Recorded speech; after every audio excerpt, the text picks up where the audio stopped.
Good afternoon, everyone. I'm Robert Doar, President of the American Enterprise Institute, and thank you for coming to this presentation and conversation with Dr. Kevin Weddle. I'm very excited about this presentation because we're going to talk about a truly outstanding book, and I want to tell you all that there's a bunch out there and they're all for free, and if you don't take one, you're making a big mistake because this is a great history, and I absolutely loved it, and that's why I called Dr. Weddle and asked him to come to AEI, so I could share him and his work with all of you. Dr. Weddle is a professor of military theory and strategy at the United States Army War College.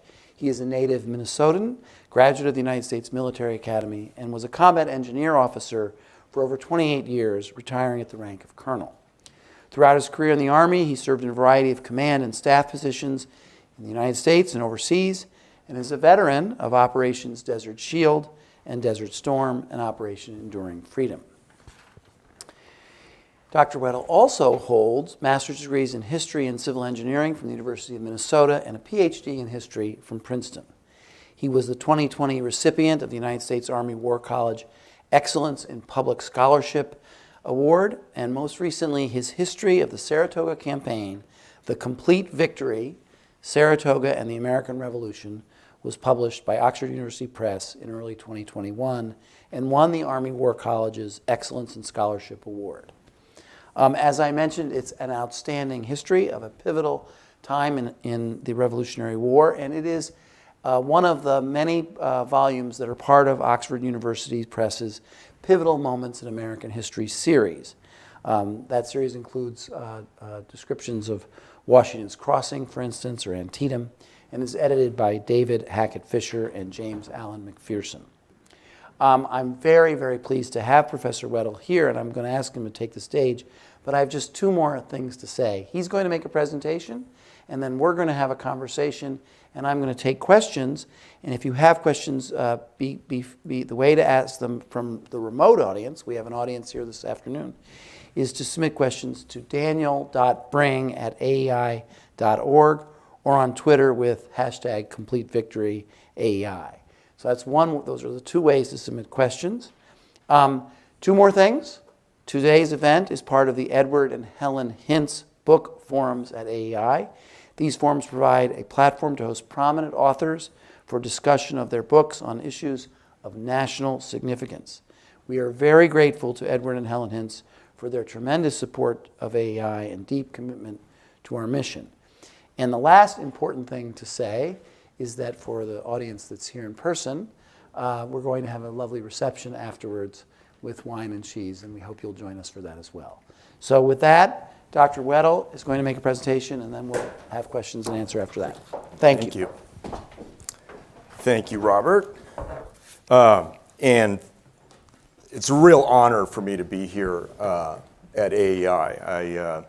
I have a great deal of respect for what you do here, so it's a real honor.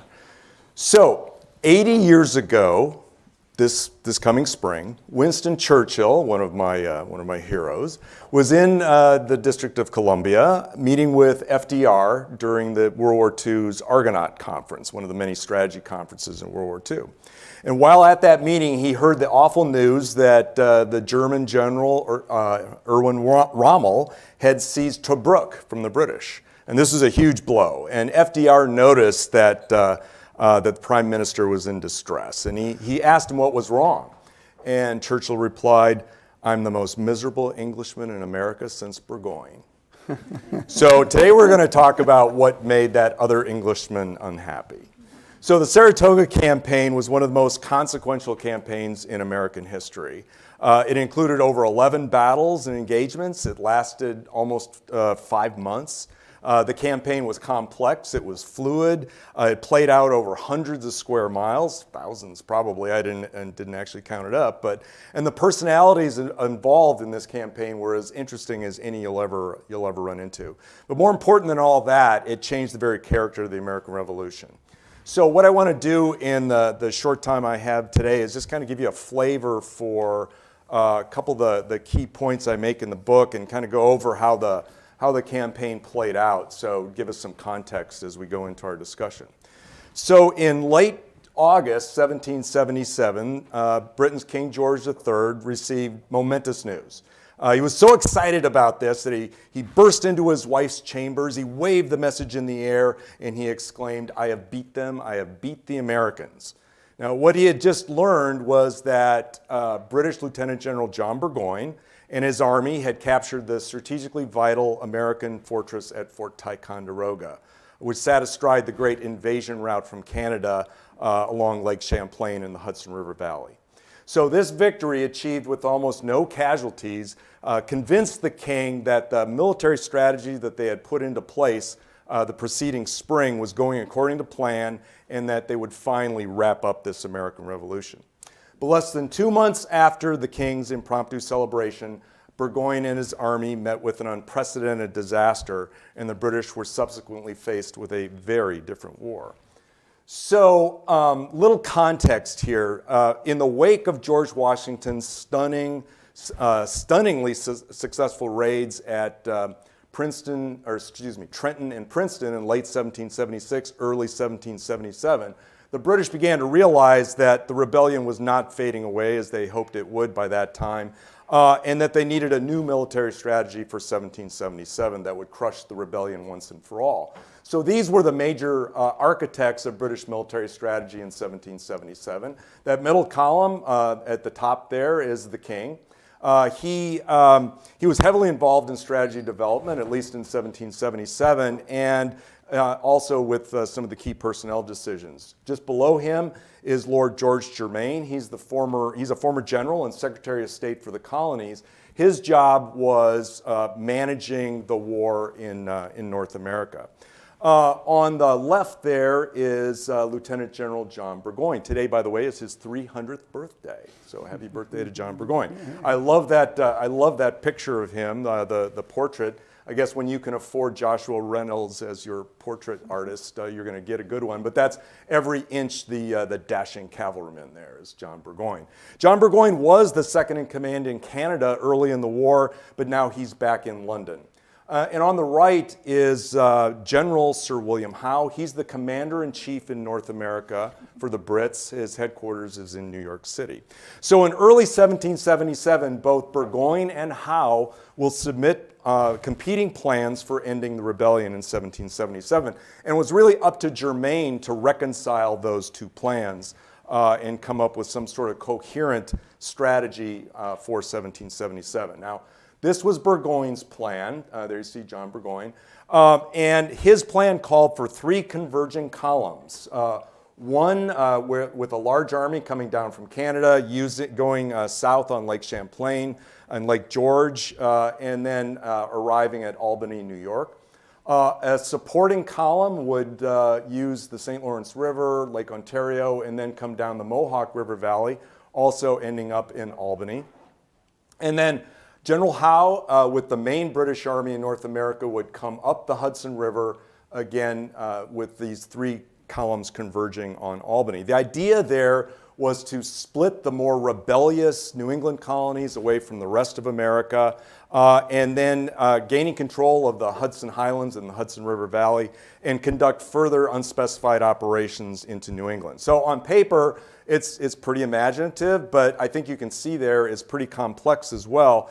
I think you can also tell that in the late 18th century, because of distance, time, weather, wilderness terrain, logistical challenges, it would be kind of tough to pull off. But it was enthusiastically embraced by both the king and Lord Germain. Now, Howe's plan is quite different.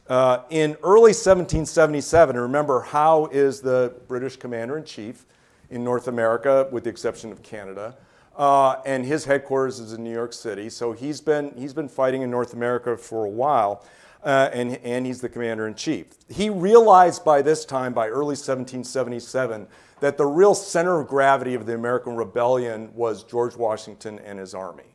And so he felt that in order to end the rebellion, he had to crush Washington and his army.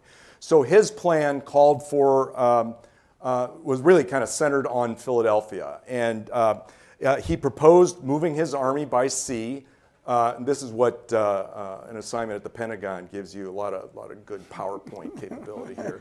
But he'll move his army by sea and then threaten Philadelphia, and what he hoped would happen is he would draw Washington to defend Philadelphia, and then he could get his decisive battle and end the rebellion. So these were the two competing plans, Howe's and Burgoyne's plan. So it's the challenge for British decision makers in London was to come up with, well, either pick one of those two plans and go with it, or come up with some sort of coordinated, unified strategy for 1777. So again, it's Germain's job primarily to coordinate those strategies. What he ended up doing was this is a very superficial discussion of this, and maybe we can flesh it out a little bit more in the discussion, but he basically approved Burgoyne's plan. He also approved Howe's plan. But then he told Howe, well, once you finish at Philadelphia, then I want you to go help Burgoyne. But Howe doesn't receive those clear orders until he's already at sea, heading toward Philadelphia. And by that time, it was way too late. And so what ended up happening with these contradictory orders, and we could talk maybe a little bit about distance later, but they're 3,000 miles away. Decision makers in London are 3,000 miles away from Howe. In the late 18th century, a message going one way could take 6 weeks. A message coming back could take 8 weeks or more. So you can see it's very hard to coordinate strategy in that way. And of course, what ends up happening inevitably is confusion, misunderstanding, poor assumptions, all sorts of problems will end up because of those kind of issues. So what ends up happening, there is no overall strategy for the Brits in 1777. There is no one overall in charge of the strategy, so you have no unified command, and there's no clearly defined, decisive, or attainable objectives. The closest to that is Howe. I want to defeat and destroy Washington's army, but that's about as close as you get. So a lot of you can understand how things work out the way they do in this campaign because of the strategy that's developed in the spring of 1777.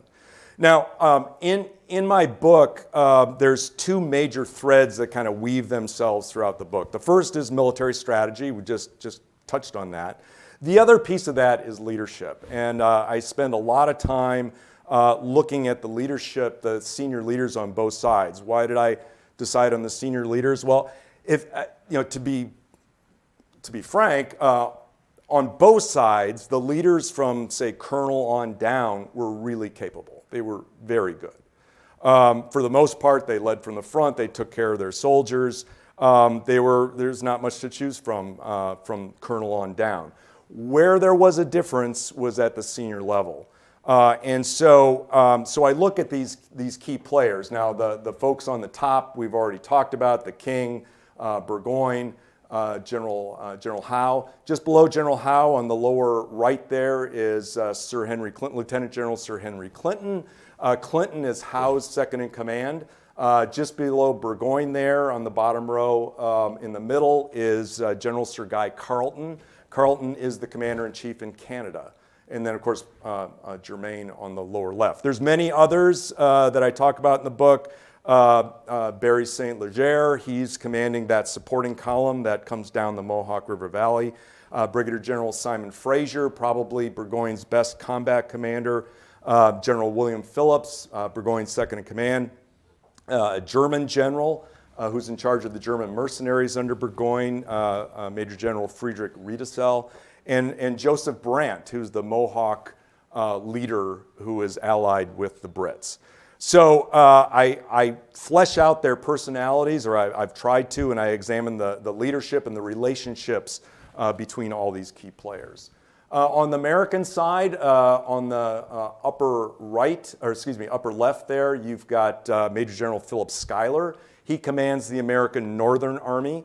Next to him, of course, is Washington as we go clockwise. Washington is the commander-in-chief. He's also dual-hatted, so he's the commander-in-chief of the entire American war effort. He is also commanding the main American army.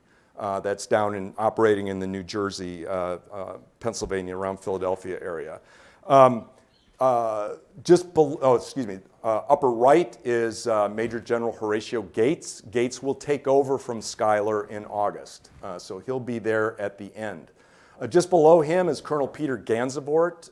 Gansevoort commands Fort Stanwix, and I'll talk about that in a second. Right under Washington is Major General Arthur Sinclair. He commands at Fort Ticonderoga. I am not very gentle with him in my assessment of his leadership. And then the lower left is Major General Benedict Arnold, who we all know about.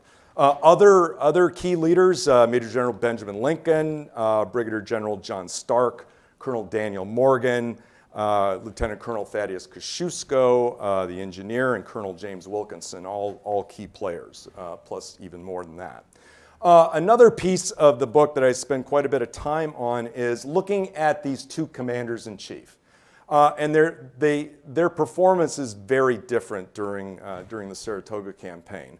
Of course, Washington is American commander-in-chief, Howe, the British commander-in-chief. Both were dual-hatted, both as army commanders and commanders-in-chief. But they perform very, very differently. And part of the reason why the campaign turns out the way it does is because Washington out-commanders-in-chief Howe in this campaign, even though he never gets closer than 300 miles to the Saratoga area. So what I want to do, so that's kind of some of the background, some of the key points I try to bring out in the book. And now what I want to do before we get to the discussion is just quickly run down how the campaign played out so everybody gets a feel for the context here. All right, so now in a 5-month campaign with all these moving parts, we're just gonna kind of hit the high points here. So Burgoyne and his 10,000-man army, composed of British and German regulars, Canadian loyalists, Native American allies, will depart from Canada on the 14th of June, 1777. They're going to travel south on Lake Champlain, and they arrive at Fort Ticonderoga on the 2nd of July. Brigadier General Barry St. Leger's force of about 1,800 men will leave on the 23rd of June, and they arrive at the head of the Mohawk River on the 2nd of August. So Burgoyne captures Ticonderoga with unexpected ease on the 6th of July, and Howe's main force will set sail on the 23rd of July for Philadelphia. But due to contrary winds, it's going to take him almost a month before he actually gets to the head of the Chesapeake Bay south of Philadelphia. That'll be late August when he finally gets there. So while Burgoyne was getting ready to continue his move south after he took Fort Ticonderoga, St. Leger's supporting force, did I go backwards? Yeah. So St. Leger's supporting force, unexpectedly, once they hit the Mohawk River Valley, they ran into this plucky American garrison at Fort Stanwix, commanded by Colonel Peter Gansevoort. And St. Leger tries many different ways to try to take the fort. He actually sets out and does a formal siege of the fort, but that fort holds out. So it's an interesting contrast to how Fort Stanwix turns out versus Fort Ticonderoga. But at any rate, St. Leger is forced to retreat back to Canada when he can't get past Fort Stanwix. So with Howe going to Philadelphia, that we already mentioned, and not coming up the Hudson River, and now St. Leger going back to Canada, 2 of the 3 columns from Burgoyne's original plan were now out of the picture. So Burgoyne is now on his own. So we're going to focus in now in this area in red. So, I already mentioned Burgoyne seizes Fort Ticonderoga almost without a fight. The Americans will retreat to the east, and he'll chase them down, and they fight a rearguard action at the Battle of Hubbardton, which basically stops the pursuit. Burgoyne will take the rest of the army down to Skenesboro at the very southern tip of present-day Whitehall today, the very southern tip of Lake Champlain, where he'll also beat up on some of the American survivors as they're trying to get away. And then he'll consolidate the army there at Skenesboro and will move south toward Fort Edward.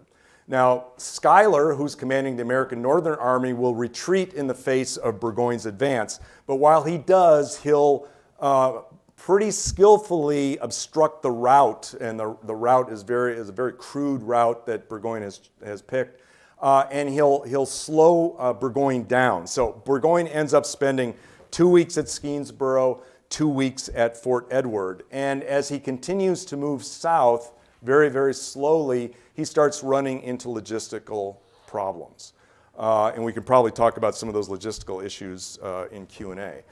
But so while Schuyler is doing a pretty decent job trying to restore the shattered army that was defeated at Ticonderoga and slow Burgoyne down, his messages back to Washington and to Congress indicate anything but doing a good job. They're very, very pessimistic, fatalistic. He said, oh, woe is me, the sky is falling, we're going to lose.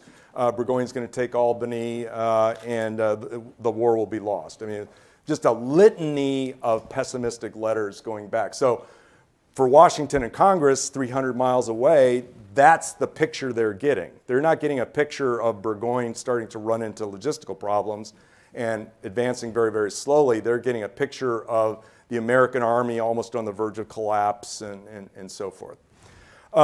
So Burgoyne will then move his army to Fort Miller.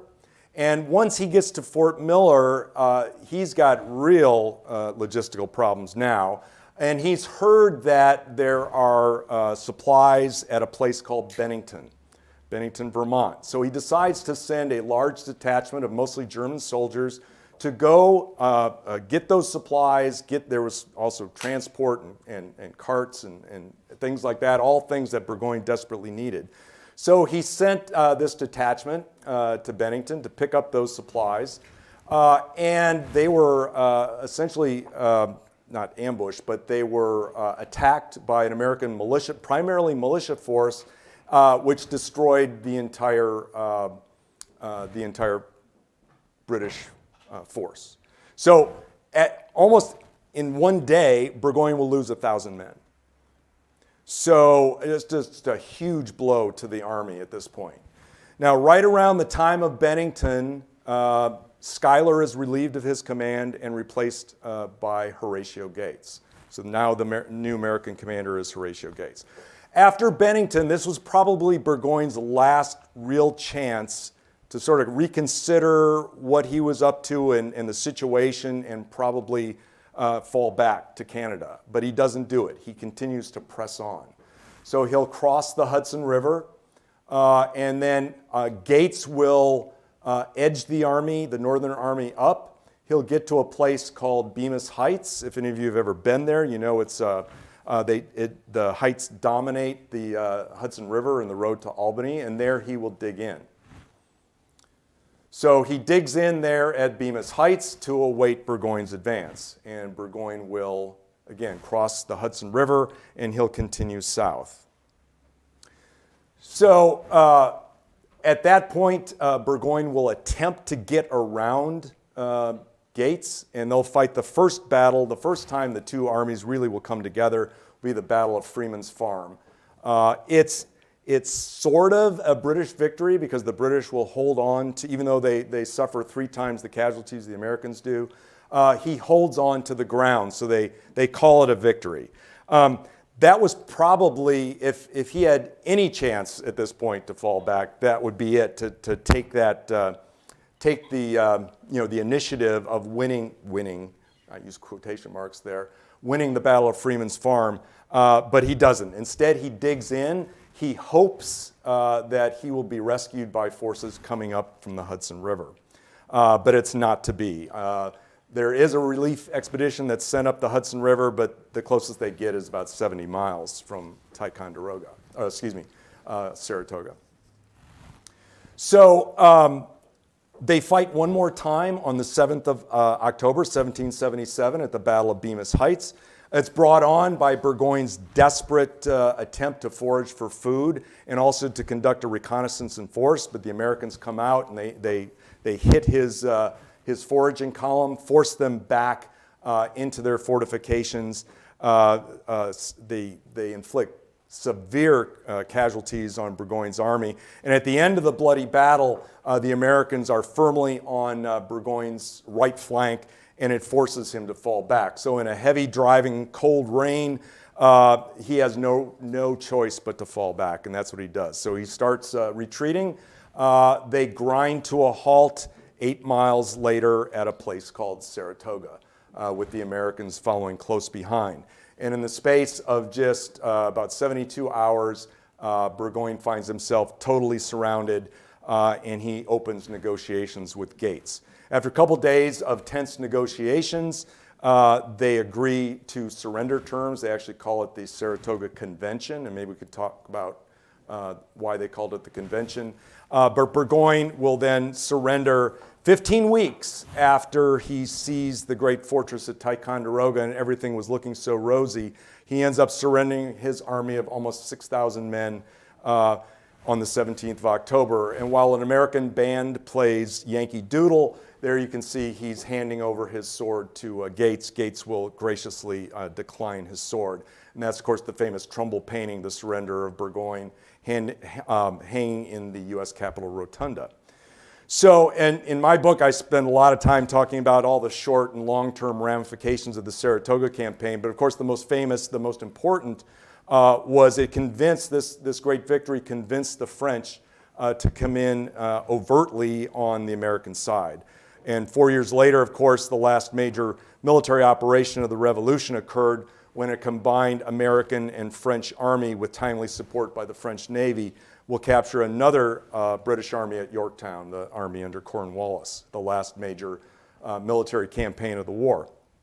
So quite simply, there could never have been a Yorktown without a Saratoga. It didn't have to be Saratoga necessarily, but there had to be some sort of a great victory like that. And so the victory at Saratoga changed the very character of the American Revolution.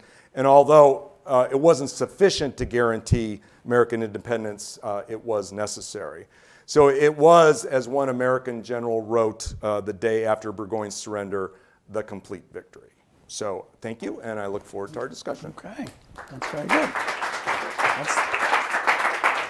You're over there, I'm here. So thanks a lot, Kevin, Yep. and you know, it was good of you to give us the context and the map and the sign, but there's so much more in the book about the details of leadership. And there are a lot of leaders here. Yep. And if you read the book, you get lessons about bad leadership and great leadership. And sometimes that's helpful. And so the first person I want to talk about, and just because he is so important in the book, and it's actually a new introduction into the study of this battle in your book, it seems to me. Your focus on Washington, who wasn't even there. Right. And his decision to replace a kind of difficult, prickly, pessimistic Schuyler, who actually was pretty good, with an ambitious rival in Gates, and send him up there and let Gates do that job that gave him great renown, and yet he knew that Gates, well, tell us a little bit about Gates in Washington. Right.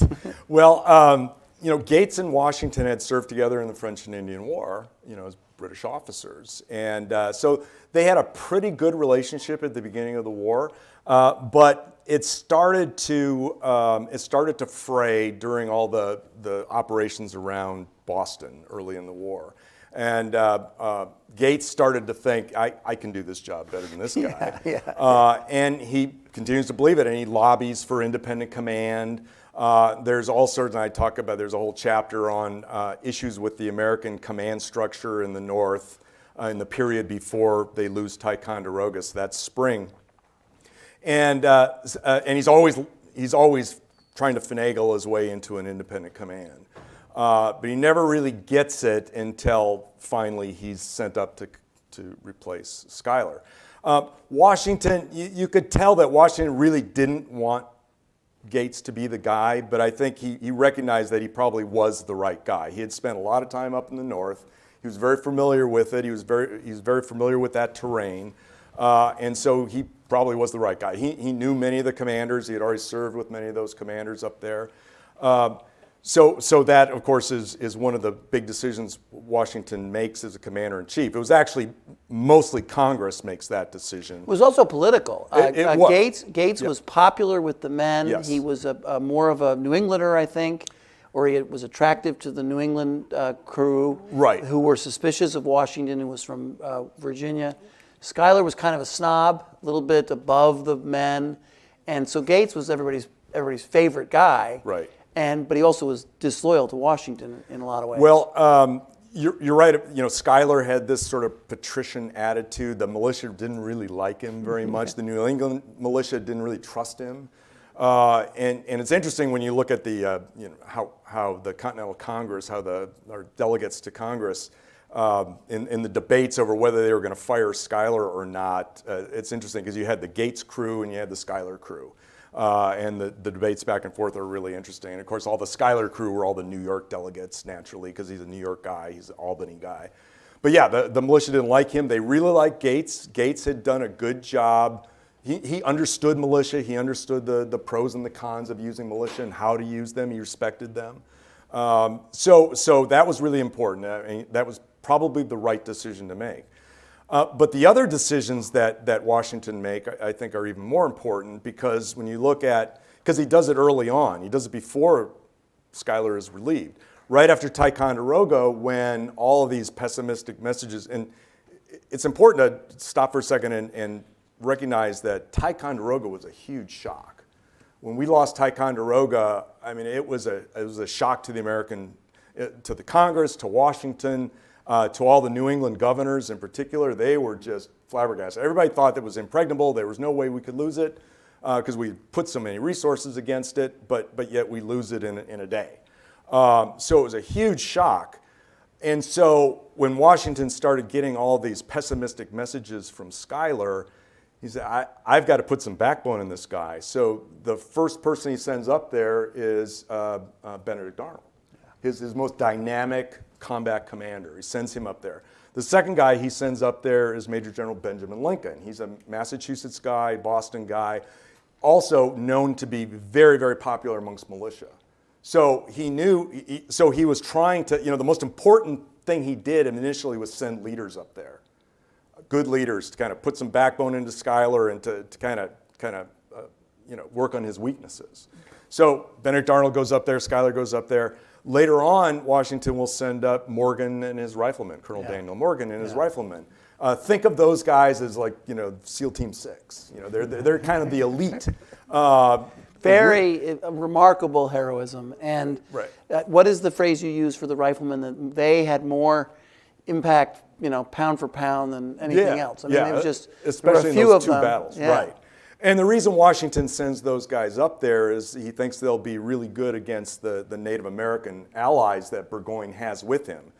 As it turns out, by the time they get up there, all of his Native Americans have deserted by that time. But they're still very, very useful, and they play a huge role in both big battles at the end.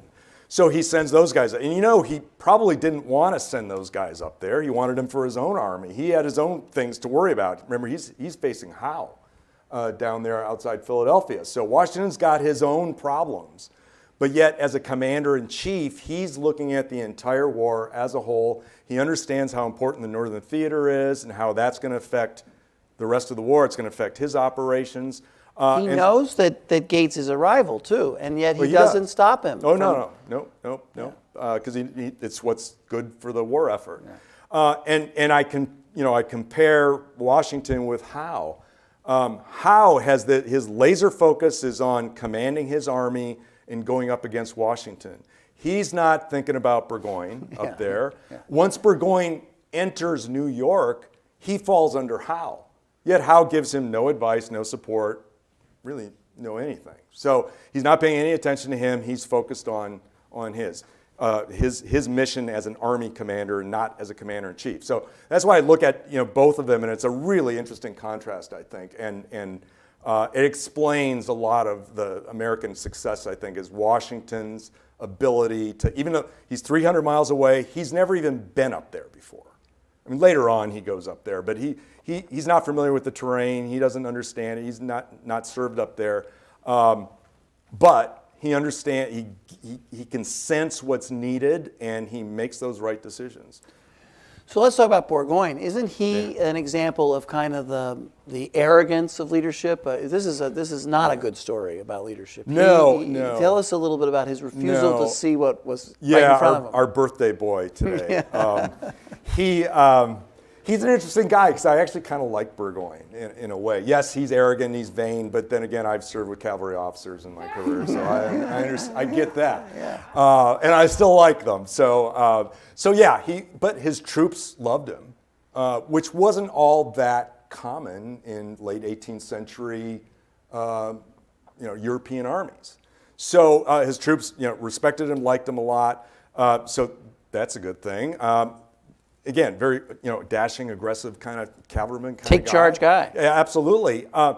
His problem, though, I think, is, and I think, and it's hard to know exactly why he's got this problem, why he makes the decisions he does later on. He'll make one big excuse, and it's a bad excuse, and I can talk about that in a second. But he's never had an independent command before. And now he's operating independently in the American wilderness where he has never served before. Yes, he was on the 1776 campaign that came down Lake Champlain and ended with the Battle of Valcour Island and all that. But it was a fairly short campaign. He really wasn't leading, he didn't lead soldiers in combat at all. And they never got past Crown Point, so they never even got to Fort Ticonderoga before they went back to Canada. So he really doesn't have any experience up there. Now he's deep in the American wilderness, has never commanded independently before, even though he's got this long experience as an Army officer. And I think he gets overwhelmed. I really think he gets overwhelmed. Also, he underestimates the Americans. And of course, his easy victory at Ticonderoga fed into that underestimating the Americans, and his hubris and his self-confidence. That feeds into all that. And then he leaves Canada knowing he doesn't have enough logistics support. But he thinks he can get that logistics support from loyalists in New York. Because one of his big assumptions when he makes his plan is, I'll have a huge contingent of Native Americans supporting me, and he doesn't. He doesn't get as many as Native Americans as he really wanted. And that I'll get a tremendous amount of American loyalist support when I get down into New York. Both those assumptions turn out to be false. And so he can't make up his logistical shortfall. One of the most interesting parts of your history is the role of the Native Americans as soldiers for the British. Mm-hmm. And Burgoyne's misunderstanding of how they could be effectively used, and inability to control them. And I could tell it, but tell a little bit about how their, frankly, ruthlessness and savagery worked against his cause in American territory. Yeah. I mean, is that a fair way of reading it? Yeah, I mean, it's they have a different way of war. I mean, the Native American way of war is different from the British way of war. So, and I think Burgoyne understood that, and he tried to be fair to Burgoyne, he tries on numerous occasions to try to control his Indian allies that he has with him, his Native American allies.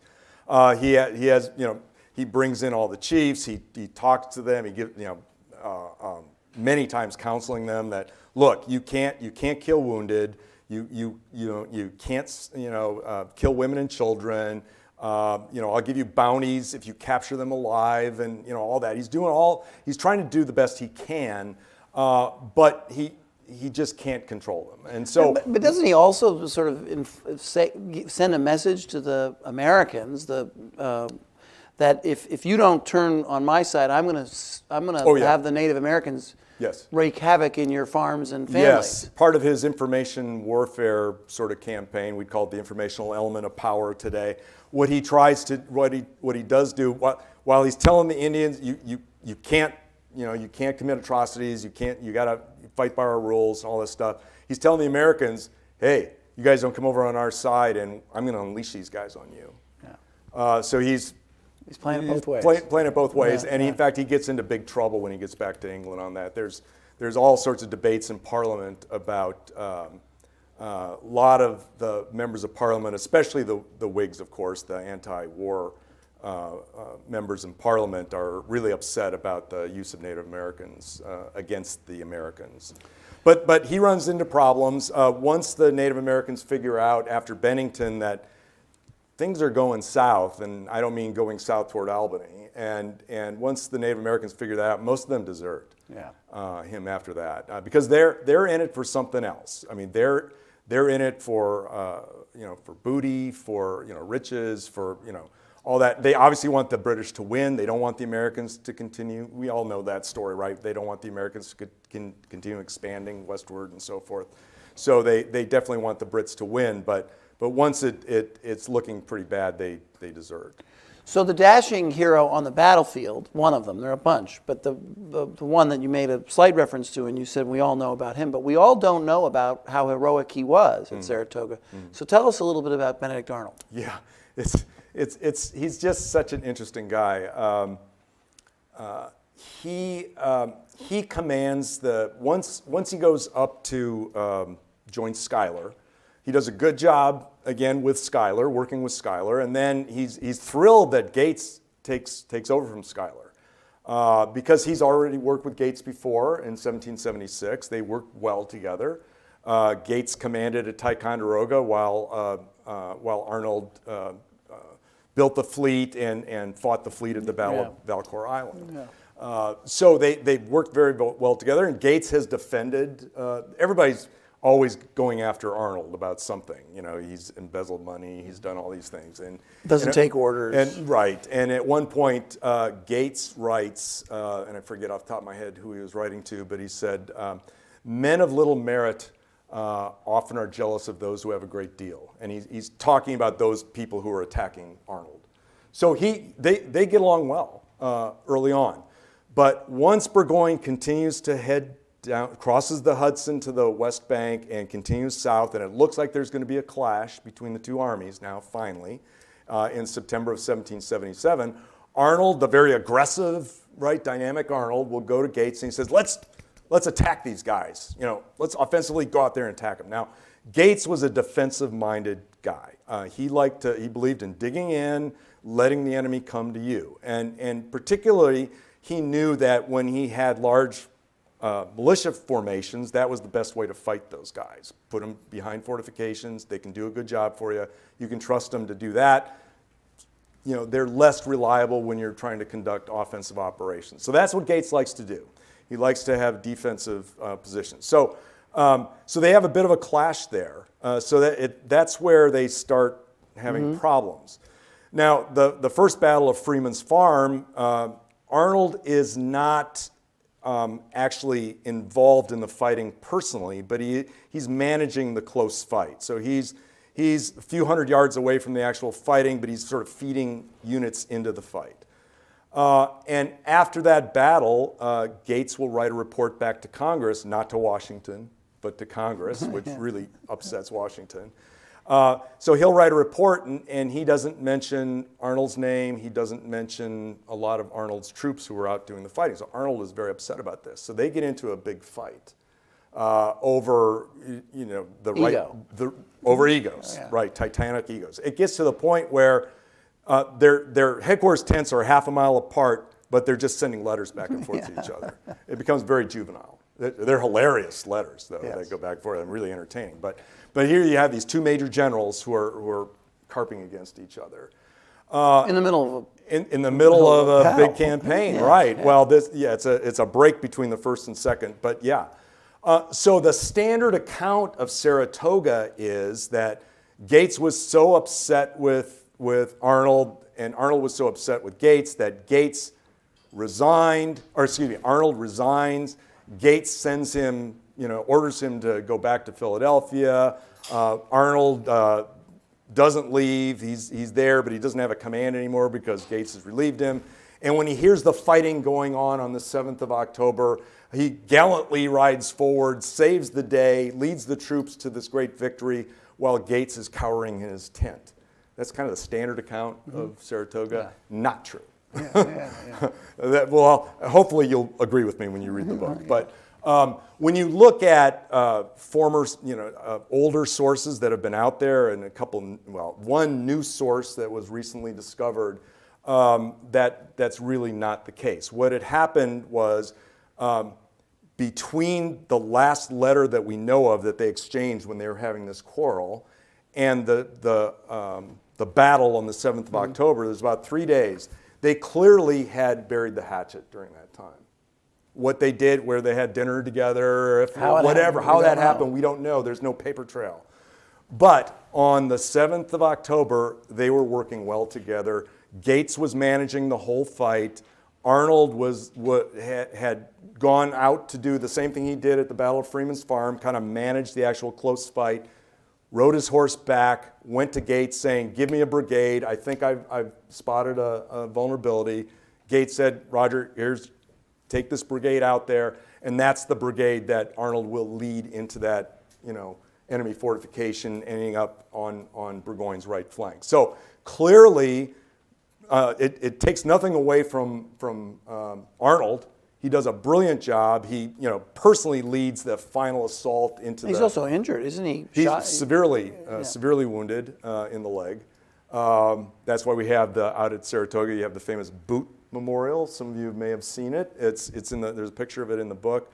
It's a picture of a boot, and there's a description of the general because his leg was injured, and it's a description of the gallant things he did without his name on it, because of his later treason. So he does absolutely brilliantly. And later on, when Gates will write the after-action report back to Congress, not to Washington, but to Congress, he'll talk about the gallant Arnold. Well, if those guys were still at it, hammer and tongs, he wouldn't be writing the gallant Arnold did a brilliant job, all that. So yes, they had a falling out, but they're able to repair that. They at least to the point where they're working well together. Whether they were still friends, probably not. Arnold writes some nasty things about Gates afterwards, but they were working well enough together that they could actually fight that final fight together. So I'm going to ask you one more question about a major player that's not well known, but that you tell a great story about, and then I want to come back to Washington and leadership for a second, and that is John Stark and the militiamen. You explained better than I had read before, and maybe I haven't read enough, the extent to which the militia were separate and apart from the regulars and required some persuading. So what went on there? John Stark said, I'm not going to operate under you, but I'll help you. Yeah, like so many of these guys, he has a big ego. I mean, all of our generals today have big egos. I mean, people who rise to high positions tend to have pretty good egos. Stark did. Stark thought he had been misused by the Continental Congress and the Army for not getting a promotion. I mean, he thought he should have gotten promoted. So he was harboring that, that grievance. Same with Arnold, earlier. So Stark was so disgruntled about that he refused to operate with the Continentals anymore. I'm not going to operate. I'm not going to be under your command. I'll operate with you. I'll cooperate with you, but I'm not going to serve under you. So he had pretty much made that blanket assessment or that blanket statement. So one of the really important things Washington did is sending Benjamin Lincoln up there, Major General Benjamin Lincoln. Again, he worked very well with the militia. So Lincoln, working with Stark and other militia commanders, convinced them to conduct certain operations. And so Stark, after the Battle of Bennington, Stark is the great victor at Bennington. After Bennington, Stark doesn't rejoin the Army, but he operates with the Army. And helps to he's one of the units that ends up surrounding Burgoyne at the end at Saratoga. So he plays a major role, but he's still not operating under Gates. But it's mainly because of Benjamin Lincoln working with these militia forces. So in the beginning of the book, you mentioned, and you come back to it later, the quality of grip. Yeah. And grip was something apparently that General Montgomery, the British general in World War II, used, and it's kind of ironic because we don't think of him as someone who necessarily had grip. No. but what is grip?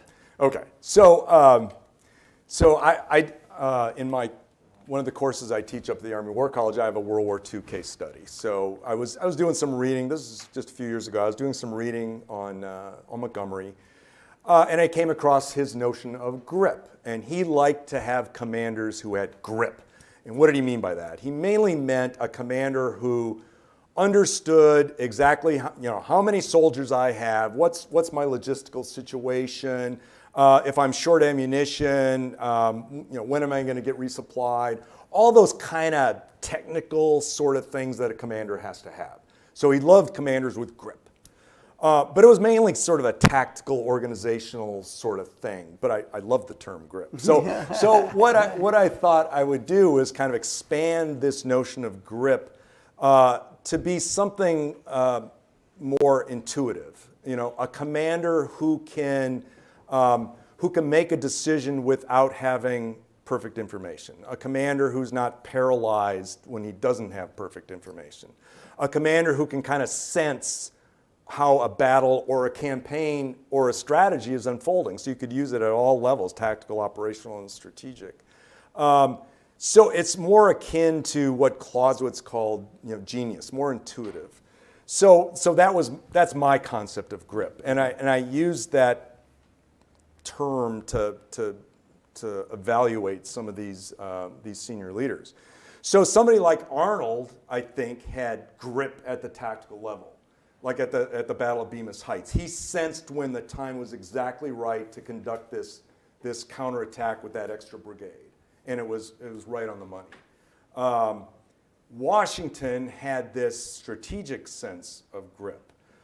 When he was 300 miles away and all he had was a map and Schuyler's reports and any other intelligence he was able to put together, he was able to give Schuyler advice on how to deploy his forces and so forth that was right on the money. So Washington had, and of course he already talked about his job as commander-in-chief. So Washington, I think, had pretty good grip for a higher level. Howe, I think, had pretty good grip at the strategic level too. He recognized that Washington was that center of gravity and so forth, but yet he also had problems because, as we talked about, he wasn't a very good commander-in-chief. So anyway, I looked at some of these leaders using this notion of my notion of grip. Almost all of them, certainly somebody like Schuyler, who was really good at logistics and sort of organizational skills, he was really good at the Montgomery, definition of grip. But maybe not so much my definition of grip. So last question for me. At the end of the battle, Gates is the big hero. He's on the battlefield and he won. Yep. And he's ambitious and he's a rival of Washington's, pretty much out and out. I mean, how did Washington, who had made his share of mistakes, I always think of Washington as sometimes being so stoic that he was unimpressive in some way, or so one step at a time guy. It sometimes can get you in trouble if you're not flashy. Gates has this flashy victory. How did Washington keep Gates from supplanting him as the commander-in-chief? Yeah. Well, first of all, it's important to remember that Gates was the victor of Saratoga. I mean, there's historians who say, it was Arnold who won Saratoga. It wasn't Gates. Gates is the victor of Saratoga. I mean, Right. He's the Army commander. He's the guy responsible. And as we know now, he was also managing that final battle on the 7th of October. So he deserved all the accolades he got for being the commander, the victor at Saratoga. And remember, at the same time, Washington, yes, he had those 2 victories at Trenton and Princeton, but then you have what have you done for me lately? Well, he loses the Battle of Brandywine, he loses the Battle of Germantown, he loses Philadelphia. You could argue he's lost Philadelphia, right? Because Howe does win those 2 battles, and right? He takes Philadelphia. That's, of course, when Washington moves the army to Mount Vernon, moves the army to Valley Forge. To Valley Forge. So there's a faction in Congress. There's a faction of officers who think, maybe we ought to pick the guy who just won this great victory to be our commander-in-chief, and Washington maybe is not the guy. And so there are letters that start surfacing, and Washington gets wind of this, that there are people talking about that, to include a couple of his senior officers, to include one of the correspondents is Horatio Gates.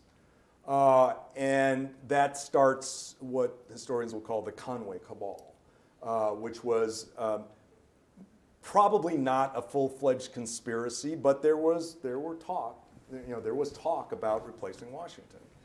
And so Washington very skillfully kind of turns it against Gates. While there's a groundswell to replace him by the victorious Gates, when Washington finds out that this letter is floating back and forth, he writes to Gates saying, hey, what do you know about this? And Gates says, that must be a forgery. I don't know what you're talking about.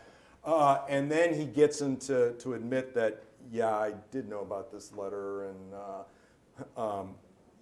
so he basically very skillfully turns it back against Gates.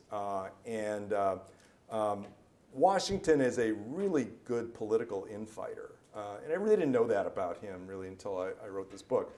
Not only the way he handled the Conway Cabal, which by February it was pretty much over because of the way Washington handled it, but also when Gates is named commander of the Northern Army to replace Schuyler, Washington is worried about Gates as a potential rival.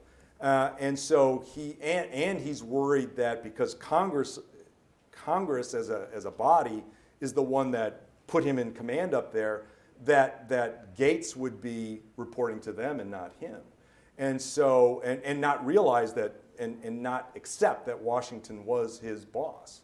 And so Washington goes to Congress in August, and he says, I want you guys to make a resolution confirming that I am commander-in-chief of all the American armies.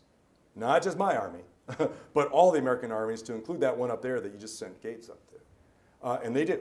And that's another way that Washington was just sending a not-so-subtle message to Gates that, hey, buddy, I'm your boss.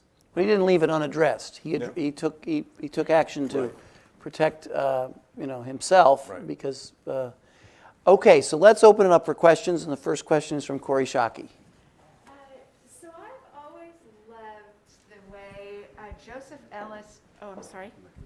I have always loved the way Joseph Ellis describes Washington's military genius as picking junior talent and leaving them the authority to change his plans, right? Because Washington, he got rejected by the British Army in some ways, and he writes these incredibly sophisticated plans that militia can never carry out.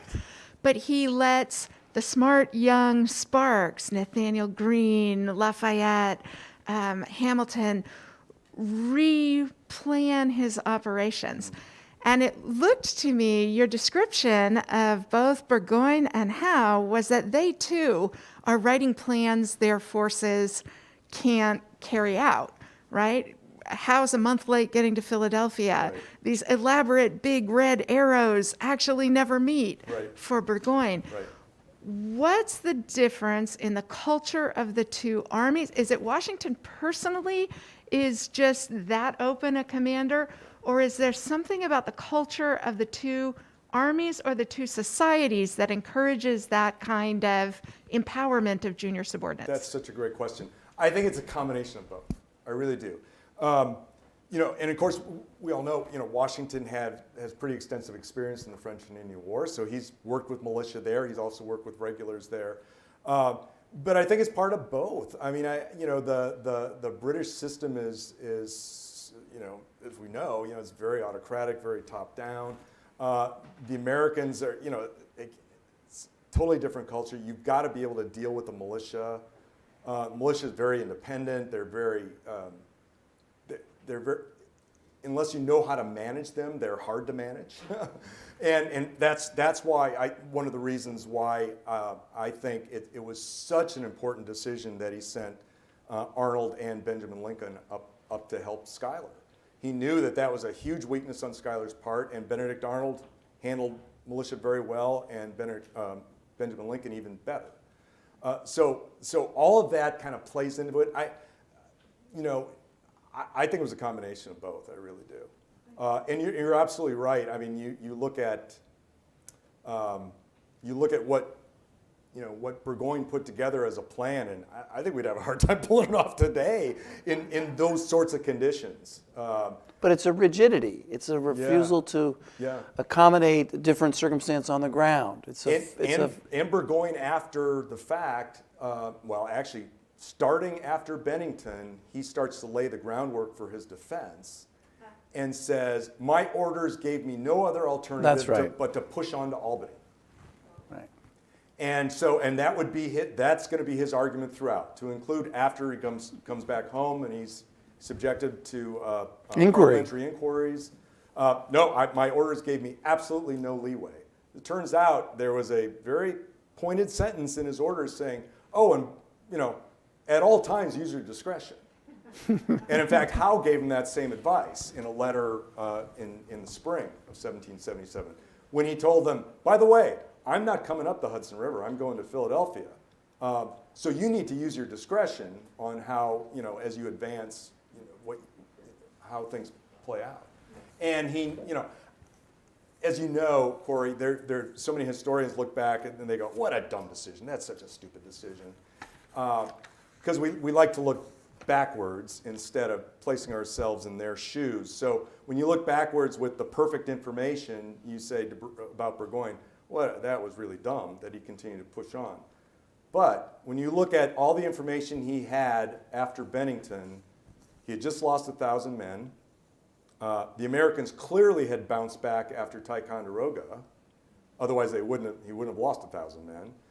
He knew by that time, for sure, he had confirmation that St. Leger had gone back to Canada. So that, his Indians are now gone. The Native Americans have deserted. And he knows Howe isn't coming up the Hudson. He's got all the information he needs at that point to make a good decision, yet he continues to push on. Another question? That's such a great question. That is a great question. Do you have another question? Yes, way in the back. Thank you. So turning for a minute from Saratoga, I have heard, I think this was at another AEI event, speakers bemoaning the fact that military history is disappearing from our university system, with the exception of the service academies. And I'm wondering if you have any comment on that observation, and also, even veering into popular history, do we not pay enough attention to the Revolutionary War as opposed to, say, some other conflicts like the Civil War? Based on that last question, as we know, all of these conflicts carry lessons of the universals, certainly, as to how people work with each other. Sure. And I'm primarily actually a Civil War historian, so it's... Actually, I think there's been kind of a renaissance in Revolutionary War history over the last 20-some years. There had some really great stuff come out. The Rick Atkinson is writing a 3-volume trilogy. Yeah, I recommend that as well. And the great thing about the first volume is it ends just before your volume begins, and so it's perfect for right now. I think there's folks out there who would disagree, but I think there's no doubt that military history has disappeared from a lot of universities. Duke used to have a really solid, it may have been the best military history program in the country. That's been gutted. North Carolina doesn't have the same military history program they used to have. Ohio State's got a good one. Southern Mississippi has one, a pretty good one. I'm trying to think. But that's right, an indicator. Right. But yeah, it's a problem. And when you look at the elite universities, just look at the Ivies. I already mentioned Duke. I mean, there's very little. When Jim McPherson retired from Princeton, he wasn't replaced by a military historian. Same. Kagan retired Yale. from Yale. He wasn't replaced by a military historian. So when the old guard has left, they haven't been replaced by military historians. I think it's a problem. I just read a friend sent me a note saying that today he was talking to somebody who, recent graduate of the Command and General Staff College, the Army's Command and General Staff College, and he was talking about Ukraine, and he had mentioned Munich as an analogy, and this recent graduate from the Command and General Staff College didn't know what he was talking about. That's concerning. Yeah. Okay, let's take one more question, and then we're going to have our reception. And again, you should take the book because it's a great book. Here, I've got some submitted questions. Look at that. Okay, so from an AI scholar, Giselle Donnelly, can you please discuss the politicking in London over the winter of 1776 and 1777, over the need to end the war quickly and decisively, and then the discussion in Paris after the campaign about whether to declare open hostilities? Right. Well, they were very in London. They were very disappointed that the twin 1776 campaigns didn't end the war. And when I'm talking about there, I'm talking about Howe's campaign in New York, Manhattan, and when he kicks Washington out of Manhattan, then chases him across New Jersey. Most people thought that he'd be able to basically track down the army and destroy it there, and he doesn't. He lets them get away. And then when the other British attempt coming down south on Lake Champlain in 1776, that ends as well without a great victory. So they were pretty frustrated at that point. They thought, we've got to end this. Also, there's a Whig faction in Parliament that becomes a little bit more vocal. They become very, very vocal after the Saratoga loss, of course. So there's consternation in Parliament in 1776, early 1777, which is why they want to develop this military strategy that's going to end the war. And of course, we already talked about why it kind of came off the rails, because they really didn't have that good, coherent military strategy for the war in 1777. After Saratoga, the Brits kind of surprisingly do a pretty good job sort of regrouping and deciding how they want to go forward. After the initial shock, and the news of Saratoga arrives in London on the 2nd of December. It arrives in Paris on the 4th of December of 1777. Of course, the reaction is very different in those two capitals. But in Britain, after the initial shock, they really do a good job, a much better job than they did in early 1777, because they sit down, they spend a couple months kind of thinking hard about what do we want to do next. And they start putting those plans into effect. They relieve Howe. Actually, he asked to be relieved. He's replaced by Henry Clinton, his second in command. So Henry Clinton becomes the new commander-in-chief in North America, and they come up with these new plans.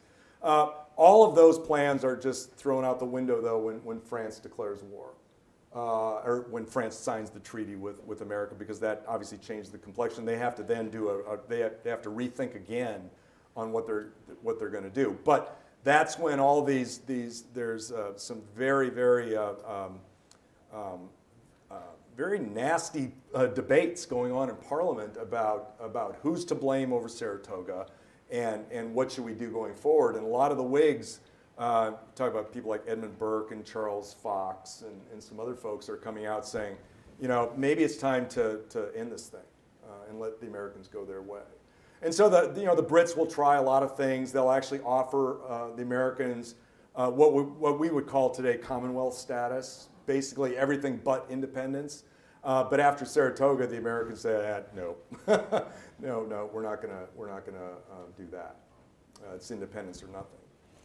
I have one question here, and then this may seem a little of a stretch, and maybe there are no lessons. But as you watch what's happening in Europe, the Russian invasion of Ukraine, do you think about what you've learned from this study and how it would apply to what's happening there, or how we should think about what's going on there? Well, I was actually thinking about that on the drive down from Carlisle, and I can't think of a whole lot of direct lessons, but the general lessons I think we can pull out of Saratoga have to do with strategy development and And once you, and the importance of coming up with a coherent strategy, the importance of reassessing your strategy often. That's something that Clausewitz asks us to do, asks military and civilian leaders to do. That's something I don't think we do very well. We did very well in World War II. That's why we had all those strategy conferences, like the one that Churchill was here in June of 1942. But reassessing your strategy, and when you make assumptions, which is no problem, you have to make assumptions sometimes, right? Because you never have perfect information. But to at least put a little brain power against what if my assumption turns out not to be true? So when Burgoyne makes the assumptions that I'm going to have this huge contingent of Native Americans and I'm going to get this immense amount of local support, what happens if I don't get those two things? How is that going to affect my campaign, and what measures do I have to take to mitigate that? All those are really important. And then, of course, the leadership lessons are just Always true. Yeah. a whole laundry list of those. So this was great. Thank you all for being here. Thank you very much, Professor Weddle. That was really great. I really enjoyed that.